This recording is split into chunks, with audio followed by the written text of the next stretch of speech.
नमस्कार दोस्तों, स्वागत है आपका आपके अपने YouTube channel fiction our classes में। दोस्तों टेलीग्राम ज्वाइन करो। टेलीग्राम से आपको PDF वगैरह मिलेगी, क्वेश्चन पेपर वगैरह मिलेंगे, नोट्स मिलेंगे। वहीं से आप मैसेज करो कमेंट बॉक्स में, और अगर नोट्स चाहिए तो कमेंट्स बॉक्स में आप मैसेज करो। टेलीग्राम पे आपको नोट्स प्रोवाइड करवा दिए जाएंगे या पर्सनली भी आपको PDF सेंड कर दी जाएगी। फिजिक्स 12th NCERT अपन ने स्टार्ट कर दी है। 2 क्लास अपनी हो चुकी है। आज अपन उससे रिलेटेड आगे का पोर्शन पढ़ेंगे। आवेश पढ़ा, गुण पढ़े, कूलाम का नियम पढ़ा। आज इस वीडियो में अपन पढ़ने जा रहे हैं कूलाम के नियम का सदिश निरूपण। तो कूलाम के नियम का सदिश निरूपण पढ़ेंगे तो अपन यहाँ पे लिख देते हैं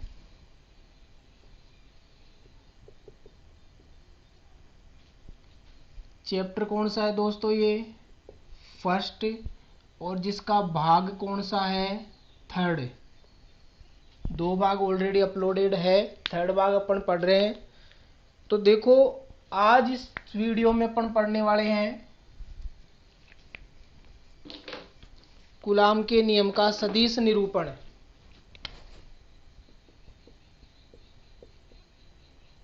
कूलाम के नियम का सदिश निरूपण।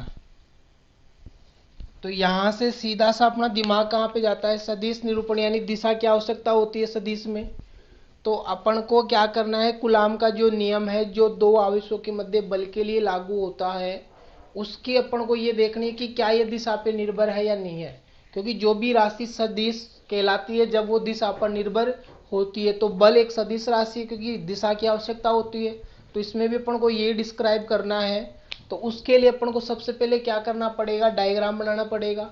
जब भी अपन किसी 2 राशियों के लिए दिशा निकालते हैं तो अपन को निर्देशांक की आवश्यकता पड़ती है कि इसके कोऑर्डिनेट्स क्या है, एक्स अक्ष और वाई अक्ष के अनुदिश या जेड अक्ष के अनुदिश कितने कितने इसके निर्देशांक है। तो सबसे पहले अपन एक निर्देशांक तंत्र बनाएंगे। ये अपना निर्देशांक तंत्र है, ये अपना मूल बिंदु होता है। इधर एक्स अक्ष है और इधर वाई अक्ष है। इस निर्देशांक तंत्र में 2 आवेश रखे हुए हैं। यहाँ पे जो आवेश है Q1 है और यहाँ पे जो आवेश है Q2 है।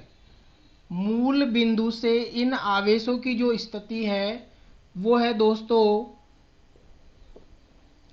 R1 व R2। अब स्थिति के लिए अपन क्या लगाते हैं, वेक्टर।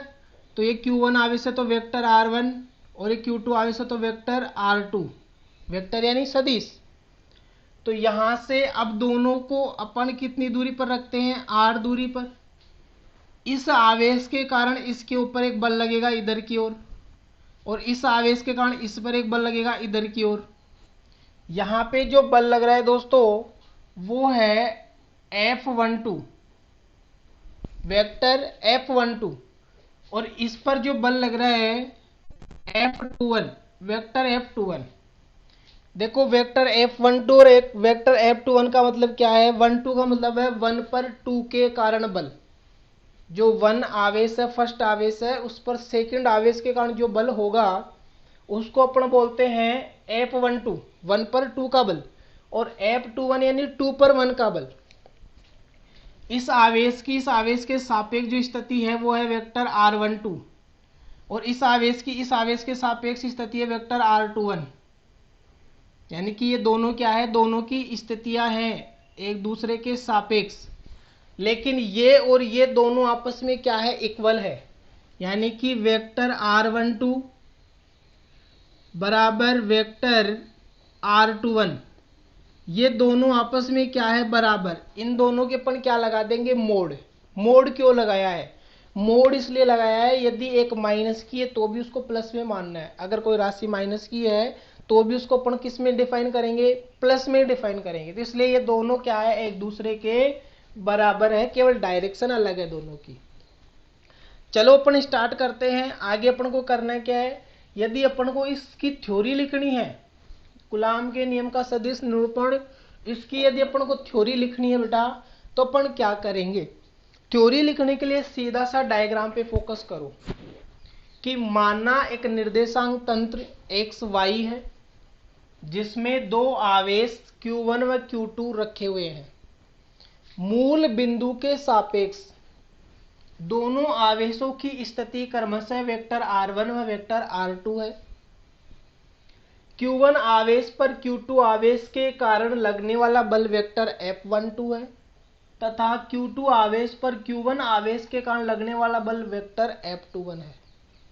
Q1 आवेश की Q2 आवेश के सापेक्ष स्थिति वेक्टर r12 है तथा Q2 आवेश की Q1 आवेश के सापेक्ष स्थिति वेक्टर r21 है।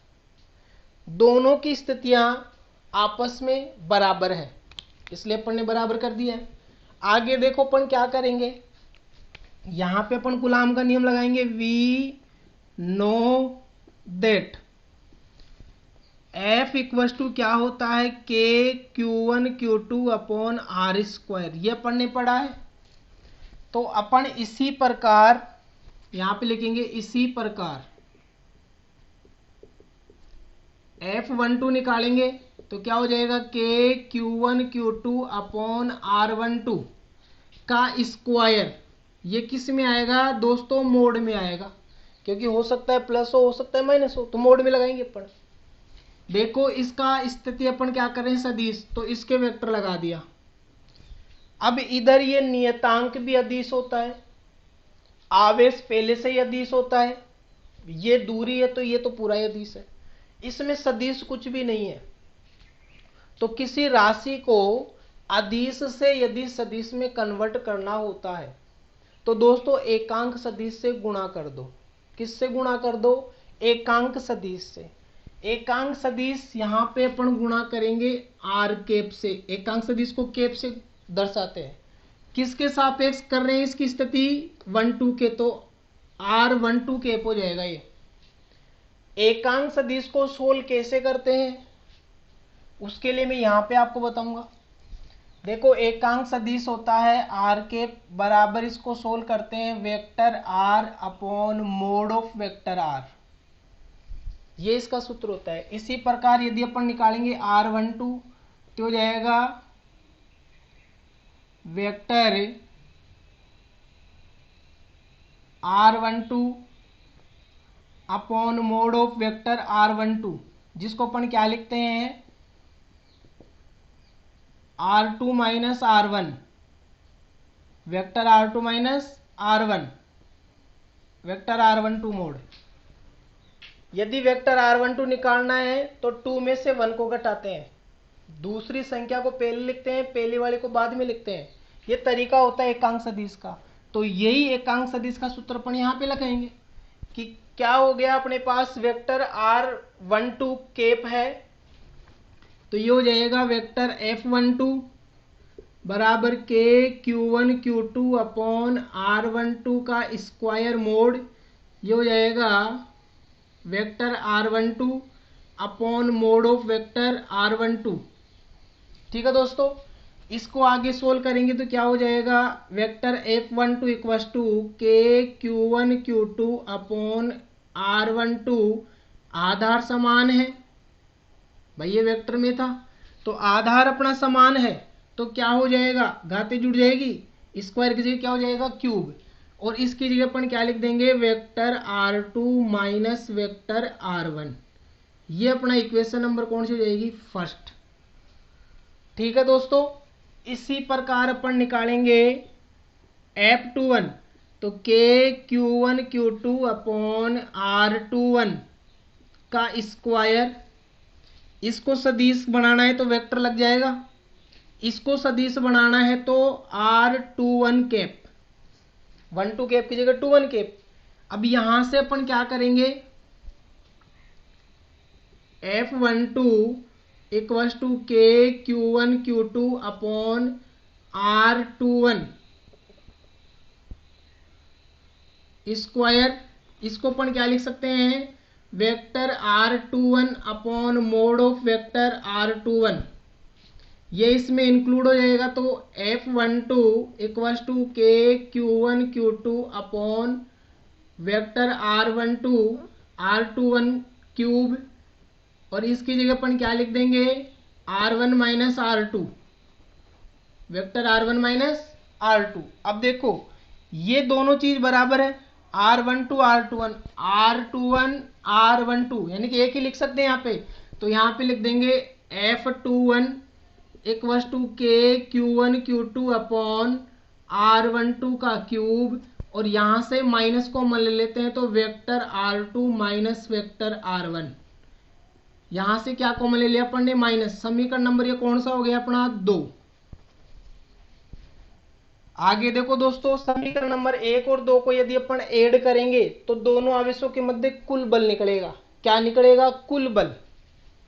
तो 1 प्लस 2, तो F12 plus F21 equals to के Q1 Q2 upon mod of R12 का cube R2 minus R1, minus ये माइनस में है, के Q1 Q2 अपॉन R12 का क्यूब R2 माइनस R1। लेकिन ये माइनस में प्लस में तो ये कट जाएगा आपस में, तो F12 प्लस F21 बराबर क्या बचेगा दोस्तों, 0 बचेगा। तो अपन कहाँ पे लिख देते हैं, यहाँ पे लास्ट में। मैं थोड़ा साइड हो जाता हूँ। Vector F12 plus vector F21 equal to क्या बचेगा, 0। Vector F12 equal to minus F21, ये क्या हो जाएगा, माइनस का हो जाएगा। इसका मतलब क्या है, अर्थात लगने वाला बल परिमाण में समान व दिशा में विपरीत होता है, और किसका पालन करता है, न्यूटन की गति के तृतीय नियम का क्या करता है, पालन करता है, क्योंकि क्रिया प्रतिक्रिया हो गई ना। तो ये कूलाम के नियम का सदिश निरूपण हो गया कि दो आवेशों के मध्य लगने वाला बल परिमाण में तो समान होता है, परंतु दिशा में क्या होता है, विपरीत होता है। बात समझ में आ गई होगी। बहुत ही अच्छे तरीके से मैंने ड्राइव किया है इसको। वीडियो को आप 1-2 बार देखो, ऑटोमेटिक पूरा समझ में आ जाएगा कि कहाँ पे मैंने एकांक सदिश को भी अलग से सोल्व किया है। यहाँ पे लिख देते हैं एकांक सदिश, इसको भी मैंने अलग से सोल्व किया है कि एकांक सदिश होता क्या है, कैसे ये वर्क करता है। केप से दर्शाते हैं, और केप का फिर सूत्र क्या होता है, vector R upon mod of vector R.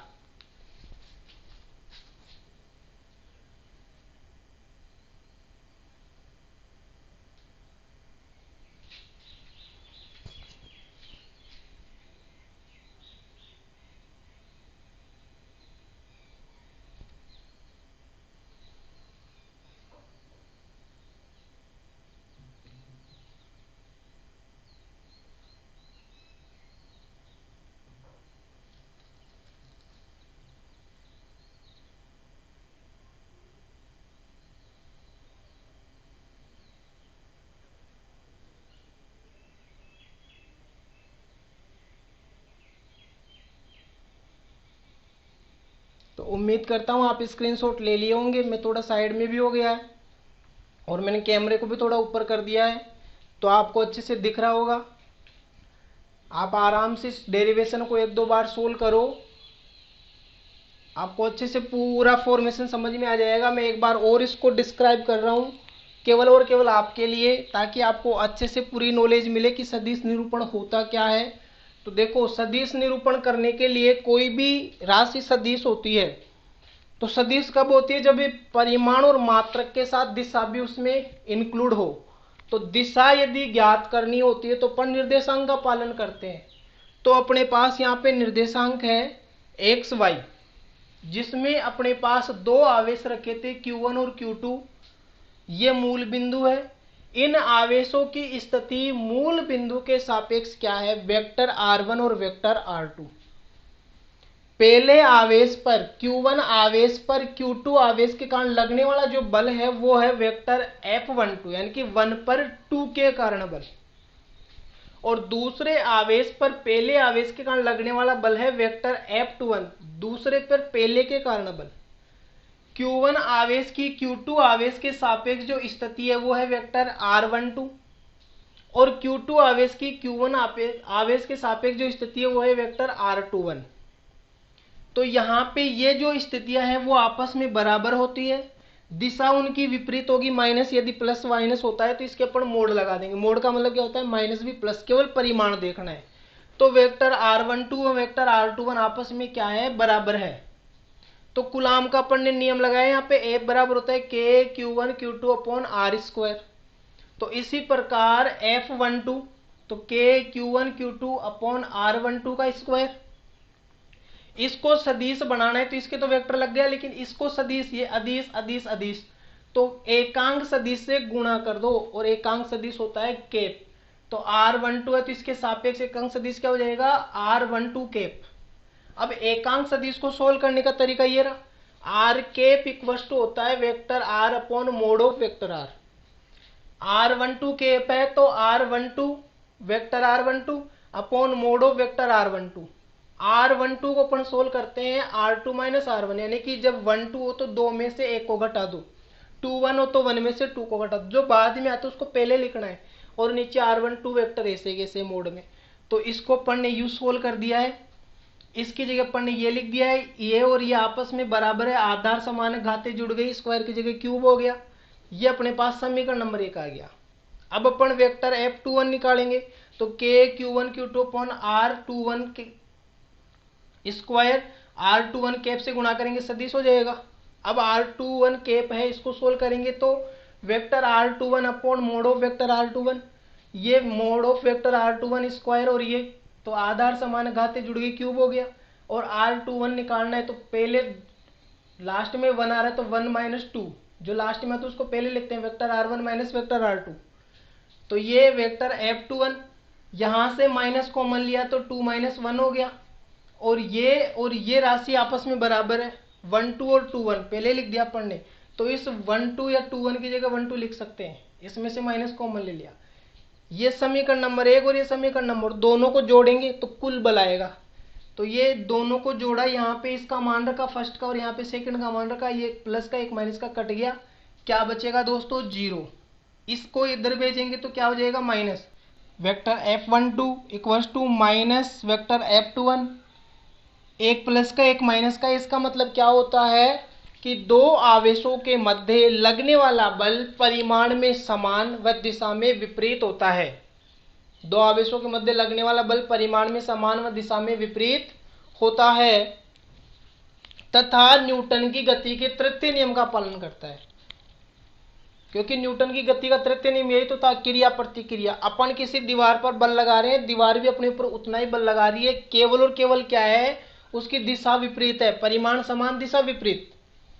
तो इसी प्रकार अब इसके कुछ महत्वपूर्ण तथ्य भी है। महत्वपूर्ण तथ्य यह है कि कूलॉम का जो नियम है वो स्थिर आवेशों के लिए लागू होता है, यानी कि आवेश कैसे होने चाहिए, इसमें स्थिर होने चाहिए, और स्थिर आवेशों के लिए लागू होते हुए ये केवल और केवल दो आवेशों के मध्य कार्य करता है। यदि तीसरा आवेश आता है तो उस तीसरे आवेश का दो आवेशों के मध्य लगने वाले बल पर कोई प्रभाव नहीं पड़ता है।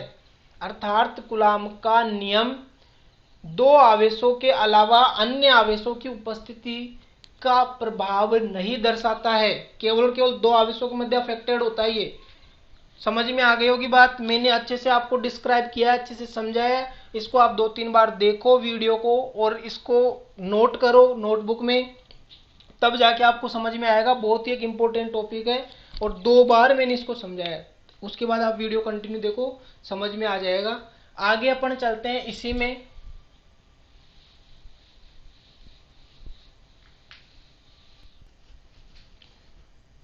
तो दोस्तों जैसे अपन ने सीखा कि कूलॉम के नियम का सदिश निरूपण अपन कैसे कर सकते हैं, इसके लिए अपन एक तरीका और यूज कर सकते हैं। अगर वो तरीका आपको डिफिकल्ट लगता है तो आप डायरेक्ट ये वाला तरीका यूज करो और कूलॉम के नियम का सदिश निरूपण अपन कर सकते हैं। तो देखो वापस से अपन डायग्राम बनाते हैं। ये अपना डायग्राम था निर्देशांक तंत्र में, एक्स और वाई और दो आवेश रखे हुए थे। ये मूल बिंदु था, ये Q1 आवेश था और ये Q2 आवेश था और दोनों आवेशों के मध्य की दूरी कितनी होती है दोस्तों, R। इस आवेश के कारण इस आवेश पर इधर बल लगेगा कितना, F12 वेक्टर, और इस आवेश के कारण इस पर बल लगेगा कितना, F21 वेक्टर F21।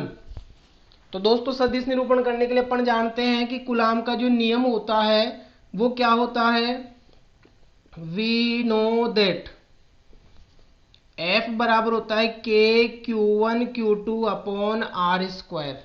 तो अपन करेंगे इसी